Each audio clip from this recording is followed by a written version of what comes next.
I really was blown away by the promo between Cody Rhodes and CM Punk, man. That thing was crazy. That thing was awesome. It gave me chills. It really made me look forward to even more this Saturday's PLE, the Royal Rumble, and just the whole comparison where CM Punk felt more like the American Dream, and then Cody Rhodes just went back at him and was talking about how he kind of felt like CM Punk. Obviously, both guys made their case. Both guys really epic promo. I think one of the best promos I've seen in the ring so far.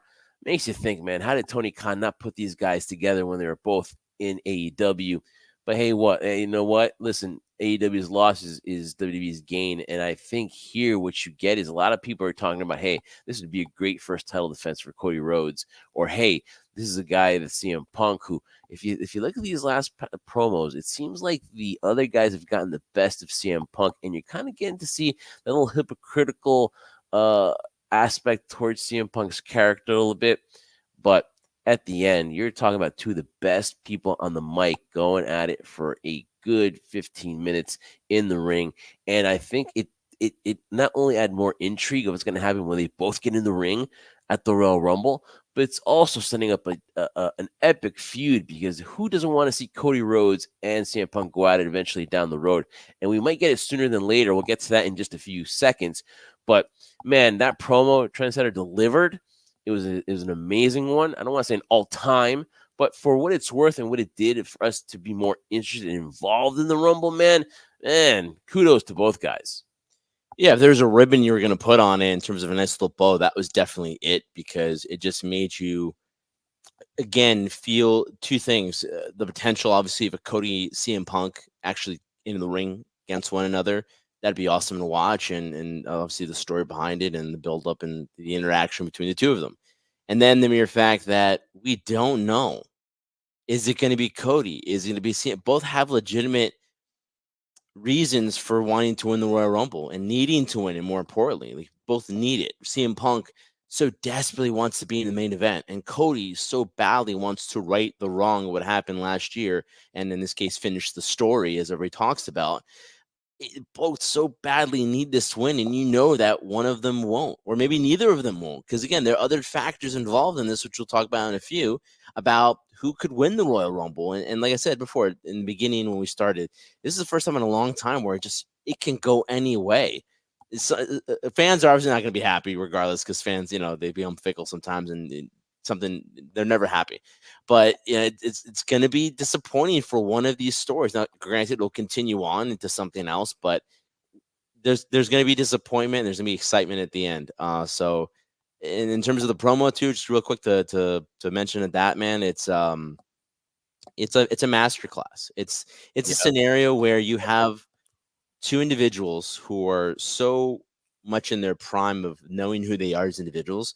And it's the old scenario that goes, I mean, ask any wrestling legend or any sports entertainment legend too. It's that it's not going out there and having things written down or jotting notes on your hand, whatever the case might be. On your wrist. Or on your wrist. It's more going about there, having an idea of where you wanted to go, and then just reacting.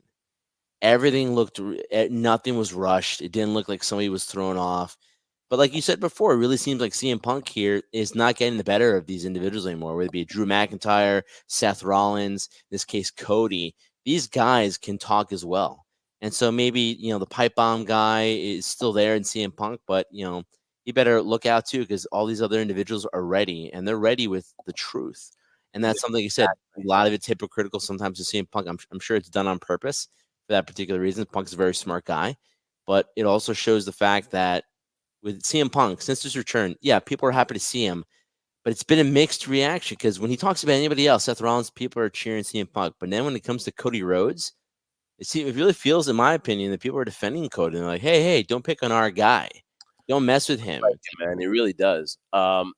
Listen, first of all, I kind of like the fact that we're seeing CM Punk part-time, because I'm pretty sure eventually down the road, with a lot of people that are going to be absent or, or through injury, obviously the Seth Rollins injury too, that, we got to get into is, kind of crisis averted.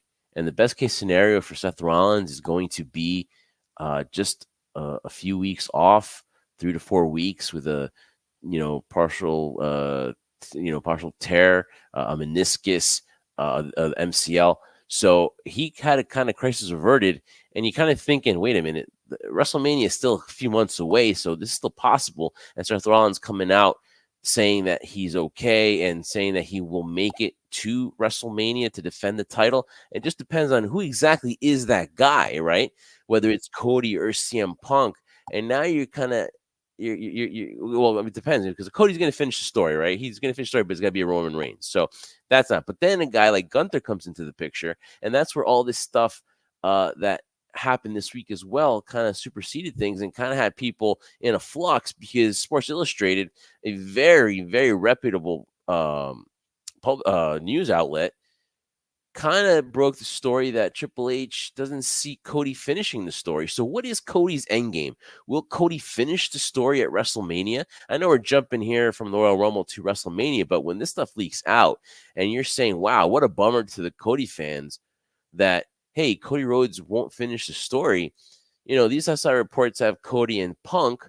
And after you see the great promos that they had on Monday night, you're like, okay, that's great, but we're kind of looking down the road for that. Now you may get Punk and Cody at Mania, and then you're thinking, who's going to challenge Seth? And you're saying, Gunther? And of course, you watch Monday night, who's in the ring with Seth? Gunther. So there you go. And then you have The Rock and Roman Reigns on night 2, most likely for the title. Had everyone in flux, Trendsetter. It turns out that it's false. Now, whether it's leaked information that WWE has given them to throw them off, whether Justin Barrasso just had a bad day, hey, it happens to even the best of us, where he was given wrong information, WWE was not happy. Well, supposedly they're not happy. But can you see a scenario where stuff like this gets leaked off just to throw people off the track? Because Hunter's done a great job of throwing Easter eggs, but now he's kind of throwing other things at you to throw them off the scent. Do you like this kind of fake news being spread out? Does it get us more talking, or do you think it's not necessary? Wow, there's a lot of stuff you just threw at me right there in terms of to talk about. Oh, you can do it. Yeah, no, and definitely I It's can do fun. it. Yeah, right, the Bay Bucks, right? Yeah. Um, as of recently, yeah, it's a personal thing, but yeah, Cha-ching. we'll get into that later. Maybe, but no, it's like to get back to your thing. Do I see? Yeah, I do see it happening. You know why? Because so many things right now of things being leaked, of stories being brought out, and information not wanting to be heard as get heard. I could see the WWE playing it on the other side too, trying to control the narrative. Like, hey, listen, these things are going to go out there. So if we purposely now do something where it changes people's perspective of, oh, it's going to be Cody, oh, it's going to be Seth, and those are the only two you're focusing on, and then throw a monkey wrench and all that and say, hey, this could be it too, and have it make sense because it does make sense, even though it was fake, and people were saying WWE wasn't happy and the story really wasn't legitimate about Triple H saying he doesn't see Cody finishing the story. Even if it was legit, I don't know. Again, I'm just going back from what I've been seeing. It'd be perfect even for Triple H to say that publicly because it's his opinion. I don't think he'll finish the story. And for people like, well, what are you talking about? So Cody's not going to be the guy anymore. What we're doing here, it causes people to talk. It causes individuals like you and I and many other people to discuss this, and that's great. And that's what you want. You want people to not think it's predicted. We want people to talk and voice their opinions, their frustrations, or an alternative or a reasoning behind why they're deciding to do this or switching it this way or whatever. It makes people discuss it and talk about it. And it just builds more anticipation for the Royal Rumble. And, whatever happens, whether it's true or not, or whether CM Punk doesn't, you asked me, do I see CM Punk finishing the story? And I do. I still believe that's going to be Cody. I for some reason, I still feel that way. But if it doesn't, yeah, I'll be disappointed as a fan, but I'm not going to poo-poo over it. You know why? Because it's business. And if The Rock star power means more financially for the business, then you do it because he's the draw. He's the attraction. If you're going to sell whatever remains you have left in that building and it costs people to want to buy more subscriptions to Peacock to see it, and The Rock is the main reason, you do that.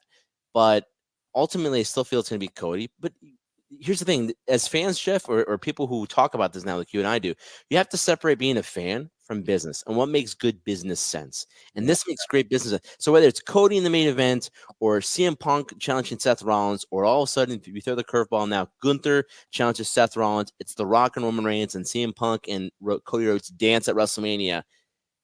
No matter what card you put out there, it's a good card, and people are going to want to watch it. I think we need to, as fans, also get on the side of business. I mean, how could you pass up The Rock versus Roman Reigns? It's a dream match that people have been talking about. But here's the thing. And of course, we have so much to delve into. But real quick here, The Rock, there's a chance that all this love for Cody, I didn't understand, but I understood it when we were in Mania last year.